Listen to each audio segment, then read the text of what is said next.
الحمد لله رب العالمين والصلاة والسلام على سيد الأنبياء والمرسلين سيدنا محمد وعلى آله وأصحابه وبارك وسلم تسليما كثيرا أما بعد قال الله تبارك وتعالى في القرآن المجيد أعوذ بالله من الشيطان الرجيم بسم الله الرحمن الرحيم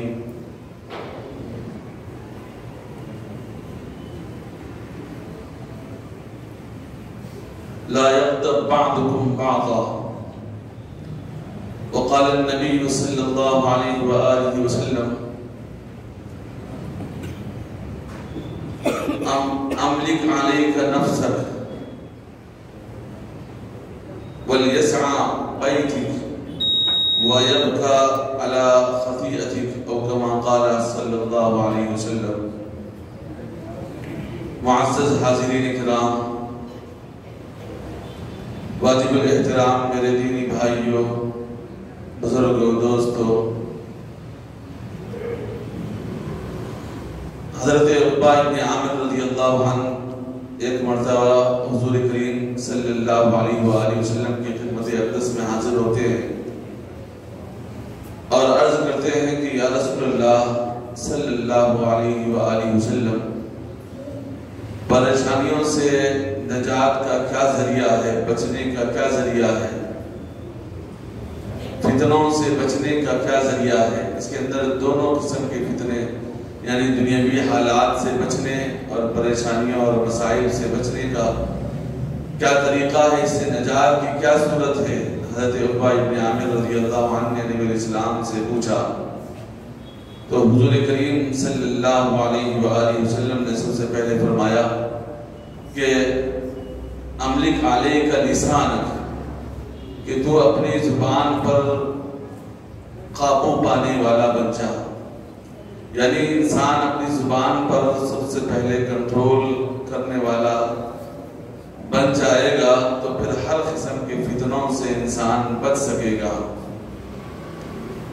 حضرت ایک بزرگ فرماتے ہیں کہ کوئی آدمی خاموش رہتا ہے تو خاموش رہنا 60 سالہ نفل عبادت سے افضل فرمایا گیا. اور آقا مدنی علیہ السلام کی وہ مشہور حدیث ہے کہ من سکت نجا، جس نے خاموشی اختیار کی اس نے نجات پایا.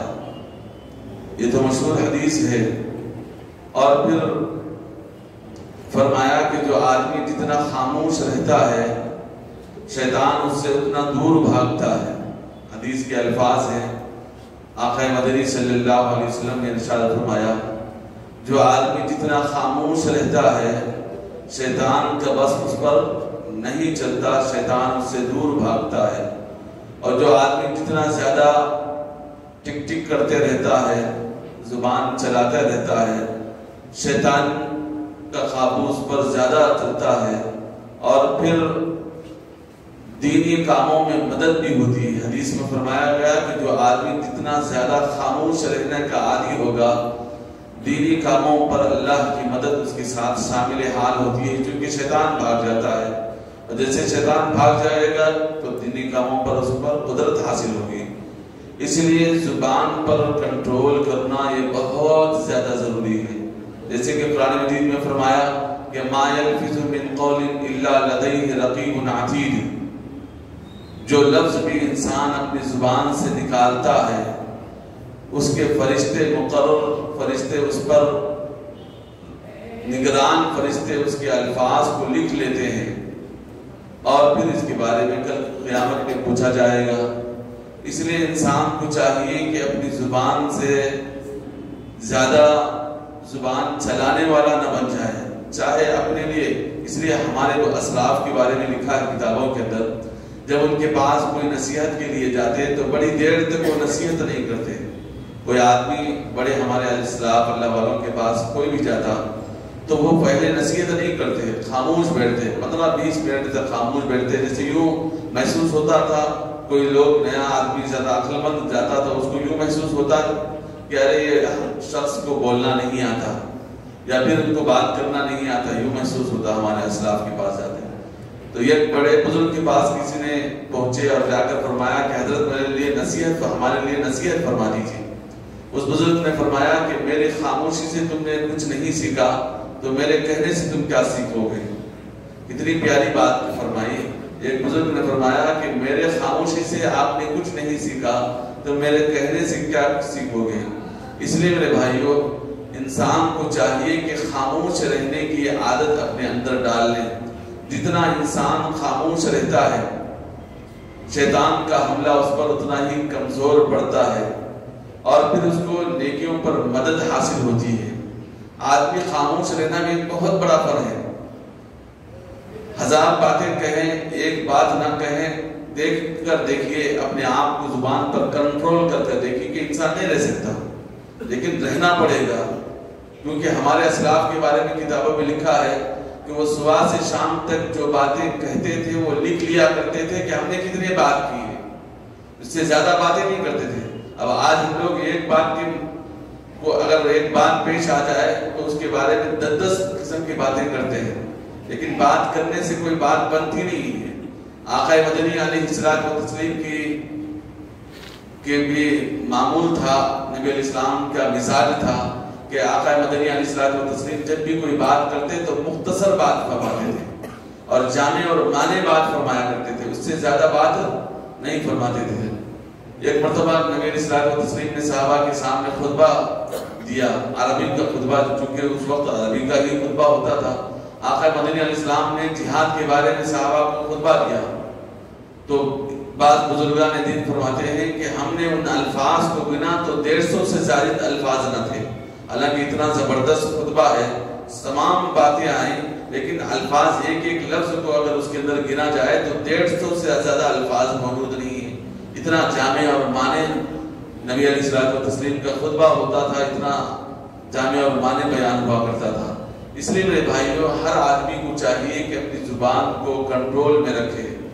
جب آدمی کی زبان کنٹرول میں ہوتی ہے تو پھر اس پر اللہ رب العزت کی طرف سے مددیں ہوتی ہیں۔ میں نے بہت سارے لوگوں کو دیکھا جو زبان بہت زیادہ چلاتے ہیں، اس سے اللہ ہم سب کی حفاظت فرمائے، اور کنٹرول کرنے کی صلاحیت ہمارے اندر پیدا ہونا چاہیے۔ انسان کوشش کرے گا تو پیدا ہوگی۔ اور بعض لوگوں کو میں نے دیکھا کہ بہت دیکھنے میں وہ لوگ نہ نمازی ہیں نہ زیادہ، بس وہ کاروباری لوگ ہیں، لیکن ان کے پاس 4 مرتبہ کوئی آدمی 5 مرتبہ کوئی بات کرتا تو 1 مرتبہ وہ شخص ایک ہی بات کہتا۔ اور کتنی پیاری عادت ہے، جب آدمی زیادہ بولنے والا نہیں ہوگا تو اس کے اندر ایک قسم کا کانفیڈنٹ آ جائے گا اور وہ ہمت سے بات کرے گا اور ایک ہی مرتبہ بات کرے گا تو ساری چیزوں کا جواب دے دے گا۔ اور یہ آقا مدنی علیہ السلام کی سنت بھی ہے۔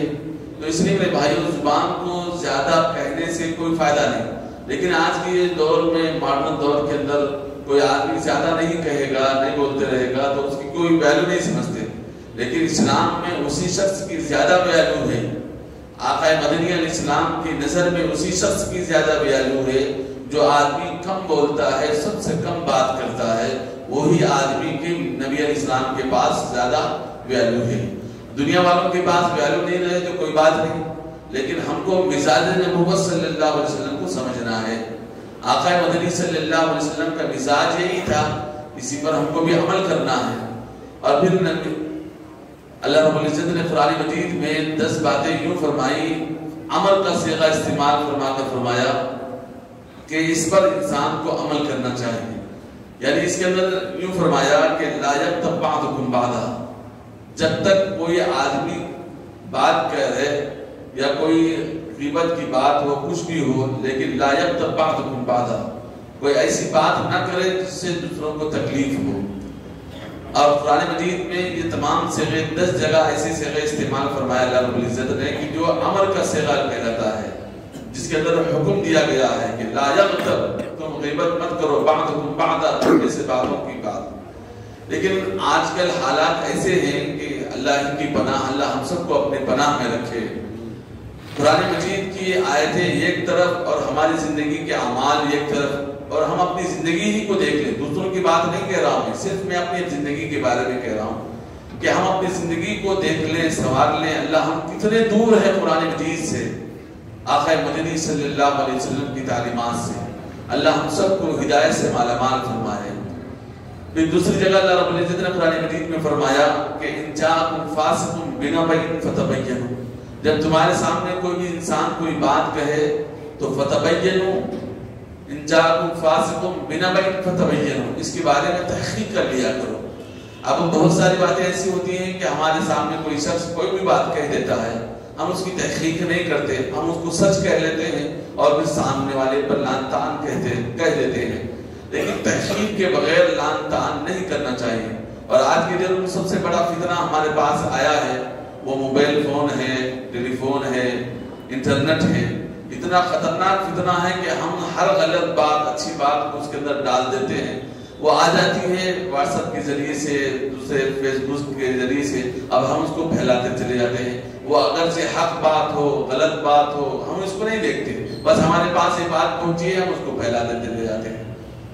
تو فرمایا قرآن مجید میں کہ ان جاءکم فاسق بنبأ فتبینوا، جب تمہارے پاس کوئی بات پہنچے تو پہلے اس کی تحقیق کر لیا کرو۔ قرآن مجید حکم دے رہا ہے اس کی تحقیق کرو، اس کے بعد تم دوسروں تک پہنچاؤ۔ اگر اچھی بات ہے تو یقیناً دوسروں کو پہنچاؤ، دوسروں تک پہنچاؤ، دوسروں کو بھی فائدہ ہوگا، ہمارے اپنی ذات کو بھی فائدہ ہوگا۔ اگر ہم اس کے اندر دیکھے نہیں، بس فلاں شخص بھیج دیا، ہم اس کو بھیجنا ہے تو بھیج سکتے ہیں، لیکن اس کے اگر واقع میں کوئی بات غلط ہو گئی، اس کے اندر بغیر تحقیق کے پھر ملاوٹ کے ساتھ وہ بات ہو گئی، تو پھر تم اس کے ذمہ دار ہو جاؤ گے۔ اس لیے میرے بھائیوں، بغیر تحقیق کے کوئی بات نہیں بھیجنا ہے، قرآن مجید کا حکم ہے۔ اور پھر فرمایا قرآن مجید میں ایک اور جگہ کہ وَلَا تَجَسَّسُوا، کسی بھی بات میں تم تجسس مت کرتے رہو۔ بہت سارے مرتبہ ایسا ہوتا ہے کہ فلاں جگہ وہاں ایسا ہوا تھا، تو اس کے بارے میں اس کی حقیقت کیا ہے؟ تجسس، ابھی ایک بات ہو گئی تو دوسری بات، تیسری بات، چوتھی بات، اس کے پیچھے انسان کو ایک تجسس لگا ہوا رہتا ہے کہ اس کے پیچھے کیا ہے، کیا راز ہے، کس نے کہا، بس ایک اسی کے پیچھے انسان لگ کر اپنی زندگی کو، اپنے اوقات کو، قیمتی اوقات کو انسان برباد فرما دیتا ہے۔ تو قرآن مجید نے فرمایا کہ وَلَا تَجَسَّسُوا، تم اس کے پیچھے جاسوسی بس کرتے رہو۔ کوئی بات ہو گئی، پیش ہو گئی، ٹھیک ہے، چھوڑ دیجئے، اس کو سن لیے تو بھی چھوڑ دیجئے۔ اب اس کے پیچھے ہم تحقیق کر رہے ہیں کہ کس نے کہا، کیوں کہا، کیسے کہا اور کس سے سنا، کیا بات ہے، بس تجسس، اس کے پیچھے بس ایک تجسس، ایک نظر اس کے پیچھے لگ گئی، ایک جاسوسی نظر اس کے پیچھے لگ گئی کہ کہاں سے کہ اس سے خامی نکالے جائے۔ ہمارے اسلاف فرماتے ہیں کہ ہمارے علماء فرماتے ہیں کہ کوئی بات آپ کو ایک سامنے کسی کی بات پہنچنے کے باوجود بھی اگر سے اس کے اندر کئی خامیاں موجود ہوں، لیکن اس میں اگر 70 خامیاں موجود ہیں، اس میں ایک اچھائی ہے، تو تم اچھائی کی بات کو اختیار کرو۔ ہمارے اسلاف کیا فرماتے ہیں؟ اگر تمہارے پاس ایک بات پہنچے، چاہے وہ کسی انداز سے سامنے والا آپ کے سامنے پیش کیا ہو، جیسے ایک بات کوئی بھی انسان کرتا ہے تو اس کو کئی پہلوؤں سے انسان پیش کر سکتا ہے۔ ہم ایک بات ہے، ایک بات کو ایک انداز سے آپ کے سامنے بتا رہے ہیں، اسی بات کو دوسرے انداز سے بھی آپ کے سامنے پیش کر سکتے ہیں، یہ ہر ایک انسان کا فن ہوتا ہے۔ دوسرا انسان اس بات کو دوسرے انداز سے پیش کر رہا ہے، تو علماء نے فرمایا کہ کتنے بھی انداز سے تمہارے سامنے کوئی بات پیش کرے، لیکن اس کے اندر 70 خامیاں ہو، لیکن تم اچھائی کے پہلو کو اختیار کرو، اور مومن اسی چیز کو اختیار کرتا ہے۔ نبی علیہ الصلوۃ والتسلیم کی بات وہ حدیث مشہور ہے کہ ظن المؤمنین خیرا، تم مومنین کے سے بہترین اچھا گمان رکھو، خراب گمان ہرگز مومن کی طرف سے مت کرو، چاہے کچھ بھی ہو۔ ایک موقع پر ایک بڑے بزرگ نے فرمایا کہ کوئی شخص راستے سے گزر رہا تھا، تو وہاں سے دیکھا کہ وہاں ایک مرد اور ایک عورت خاتون نہا کر نکل رہے تھے گھر سے، تو لوگوں نے سمجھا کہ ارے دونوں نعوذ باللہ فلاں غلط کام میں مشغول ہو گئے تھے اور نہا کر نکل رہے ہیں، تو تم یوں کیوں سوچتے ہو کہ وہاں نہا کر جو نکلا جا رہا ہے کہ غلط کام سے ہی وہاں نہائے ہوں گے، تم یوں سوچو کہ توبہ کے ذریعے سے وہ لوگ نہا کر نکلے ہو۔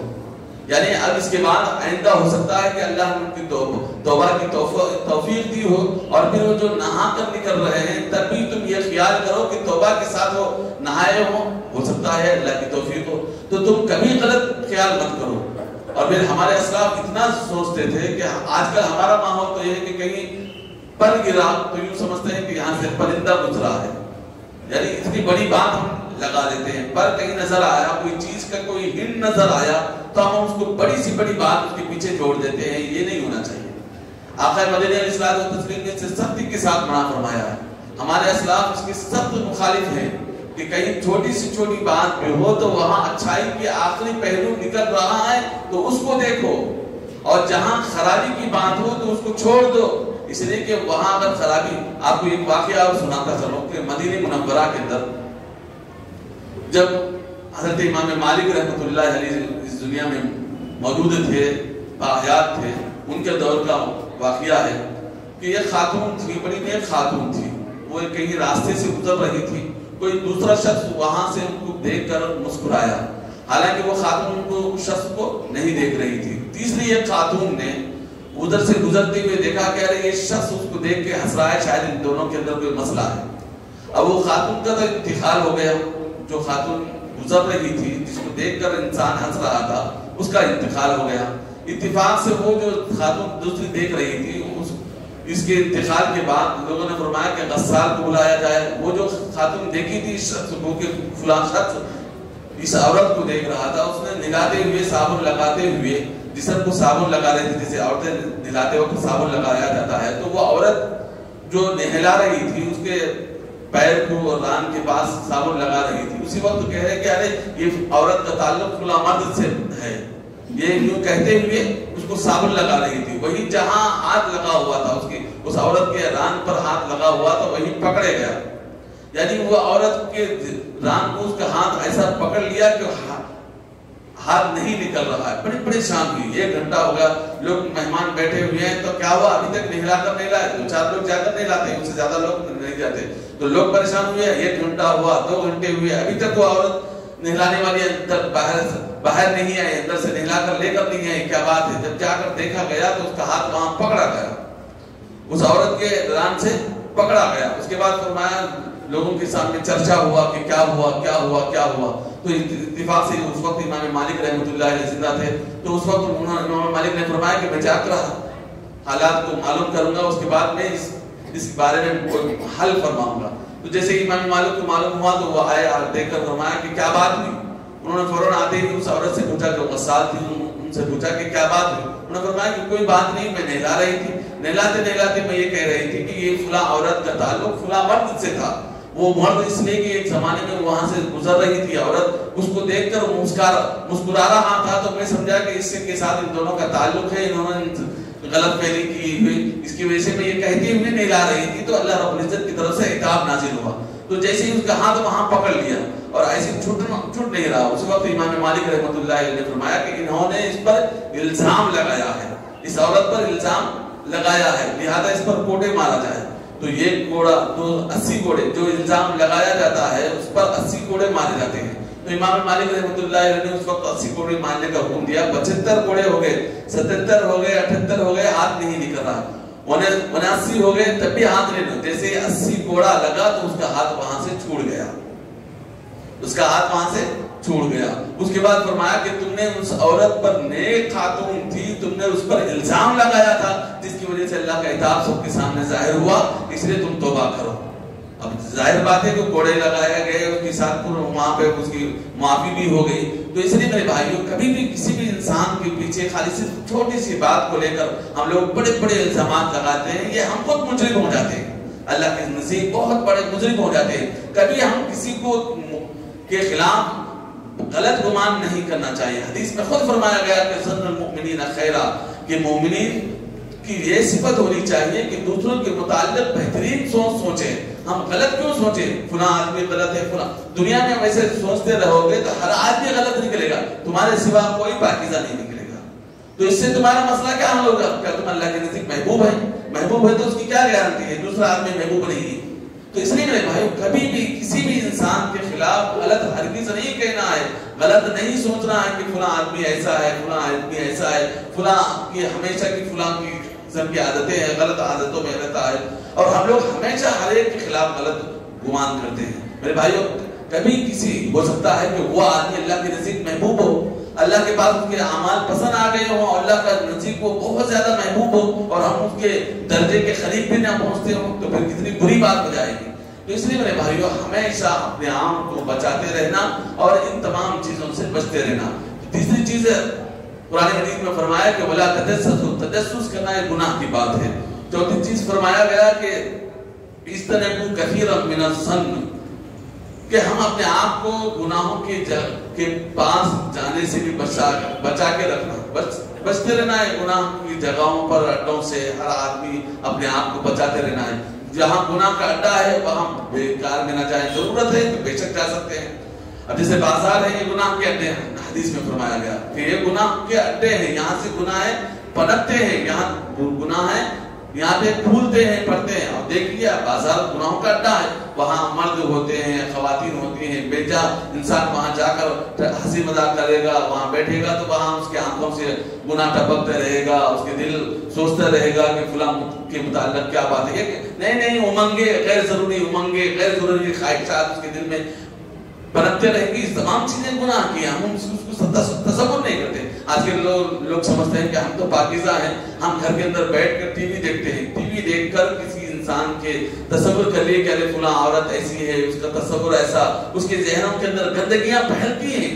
یہ تمام جو نئے چیزیں دیکھتے ہیں، اس سے انسان کے اخلاق خراب ہوتے ہیں۔ ظاہری چیز اگرچہ خراب نہیں ہوتی، تم کو محسوس نہیں ہوتا کہ ظاہر میں ہم کیسے رہ رہے ہیں، گھر میں بہترین بیٹھے ہوئے، کسی کو ہم تکلیف نہیں دے رہے، کسی کو برا بھلا نہیں کر رہے، ہم یہاں پہ گھر میں بیٹھے ہوئے سیریل دیکھ رہے، بے شک سیریل دیکھ رہے ہو، لیکن وہاں کسی عورت کو دیکھ رہے ہو، اس کی چلن کو، اس کے اخلاق کو، اس کی کردار دیکھ کر تمہارے دل کے اندر ایک قسم کی ایک نفرت پھیل جاتی ہے، یا پھر اچھائی ہے یا غلط چیز کو اچھا سمجھ کر تم اپنے دل کے اندر بٹھا لے رہے، تو کتنی بری بات ہے۔ یا غلطی کو اپنے دل کے اندر بٹھا لینا اچھائی سمجھ کر کتنی بری بات ہے، اور یہ بھی ہم سمجھتے نہیں۔ اور عورت کو دیکھنا حدیث میں فرمایا ہے کہ یہ تو فطرے کا ذریعہ ہے، فطرے کا ذریعہ ہے، لیکن آج ہم اس کو تصور بھی نہیں کرتا، کوئی مسلمان تصور نہیں کر رہا کہ اس کو دیکھنا غلط بات ہے، اس طرح سے نگاہ ہٹانا تصور نہیں کرتا۔ بعد اب اس کو ہم دیکھتے ہیں، خرید کر لا کر رکھ کر دیکھتے ہیں، پیسے دے کر بیچتے ہیں۔ اللہ ہم سب کو معاف فرمائے۔ پھر فرمایا گیا کہ ولا تنابزوا بالالقاب، یہ پانچویں بات قرآن مجید میں فرمائی گئی کہ برے القاب سے کسی کو مت بلاؤ۔ جیسے ہم لوگ مذاق میں یا پھر ایسے ہی مسخرہ پن میں لوگوں کے ساتھ برے القاب کے، ارے فلاں آدمی ایسا ہے، تو اس کو اسی القاب کے ساتھ ہم بلاتے ہیں، پکارتے ہیں، اس سے بھی اللہ نے منع فرمایا ہے۔ اللہ نے منع فرمایا ولا تنابزوا بالالقاب، تم برے القابوں سے، لقبوں سے کسی کو مت بلاؤ۔ آج کل دیکھ لیجئے ہم مسخرے پن میں دوستوں کو، رشتہ داروں کو، اپنے سے چھوٹوں کو کیسے بلاتے ہیں، کتنی بری بات ہے۔ اللہ ہم سب کی حفاظت فرمائے۔ اور فرمایا ولا تلمزوا انفسکم، چھٹی بات فرمایا کہ ولا تلمزوا انفسکم، تم کسی کے اوپر الزام مت تراشو۔ یہ بھی بہت گناہ کی بات ہے، الزام لگانا کتنی بری بات ہے۔ ابھی جو بات بیان کی گئی ذہن میں اسی کے ذہن میں آئی تھی کہ ولا تنابزوا انفسکم، کسی انسان پر الزام مت لگاؤ، اگرچہ تم دیکھے نہیں، ثابت ہی نہیں ہوا، خالی صرف ادھر سے گزر رہے تھے تو الزام، ادھر سے گزر رہے تو الزام، شراب کی دکان کے سامنے سے جا رہے تو شراب پھر کے نکل رہا تھا، لوگ ایسے الزام لگاتے ہیں۔ اللہ کی پناہ، ہم کو اس سے حفاظت کرنا چاہیے، ہم اپنے اخلاق کو دیکھنا چاہیے۔ حدیث میں فرمایا گیا کہ دو آدمی کل جنت میں بڑے اونچے درجے میں ہوں گے۔ رسول اللہ صلی اللہ علیہ وسلم سے پوچھا گیا کہ کون شخص ہیں؟ فرمایا گیا کہ ایک وہ شخص جس کے اخلاق سب سے عمدہ ہو، وہ جنت میں سب سے اونچے درجے پہ ہوگا، اور دوسرا وہ شخص جو لوگوں کو نہیں ستاتا تھا برے القاب سے، یا پھر اس کی غیبت نہیں کرتا تھا، اور چپ چاپ اپنی زندگی میں رہتا تھا، یعنی خاموش رہتا تھا۔ اس کا دوسرا مطلب علماء نے لکھا ہے کہ جو سب سے زیادہ خاموش رہتا ہے وہ جنت میں اونچے مقام پر ہوگا۔ اللہ ہم سب کو توفیق عمل نصیب فرمایا کہ ہم کو زبان پر کنٹرول کرنے کی سعادت نصیب فرمایا۔ جب انسان زبان پر کنٹرول کرتا ہے، ہزار باتیں کسی کی طرف سے آ رہی ہیں تو کوئی بات نہیں، سہلے انسان ہے، زبان سے نکلتی رہتی ہیں، سہلے اللہ اس کا اجر عطا فرمائے گا، اللہ اس کا اجر فرمائے۔ اس لیے انسان کو کنٹرول کرنا چاہیے، بے ضرورت انسان انسان کھولنے کی ضرورت ہے. یہ زبان ہی ہے, حدیث میں خود فرمایا گیا کہ یہ زبان ہی ایسی چیز ہے انسان کو شرک تک پہنچا دیتی ہے. شرک انسان کس سے کرتا ہے؟ زبان ہی سے کرتا ہے انسان. یہ اور ایک جگہ حدیث میں فرمایا گیا کہ یہ زبان کا چھوٹا سا ٹکڑا ہے لیکن اس سے بڑے بڑے گناہ ہوتے ہیں. یہ زبان کا چھوٹا سا ٹکڑا, اس کا جسامت چھوٹی ہے لیکن اس کے گناہ بہت بڑے ہیں. اور حقیقت میں یہی بات ہے, اس لیے اللہ ہم سب کی حفاظت فرمائے. اور پھر فرمایا گیا کہ لا یسخر قوم من قوم, کہ کوئی آدمی کسی قوم کا مسخرہ بن نہ کرے.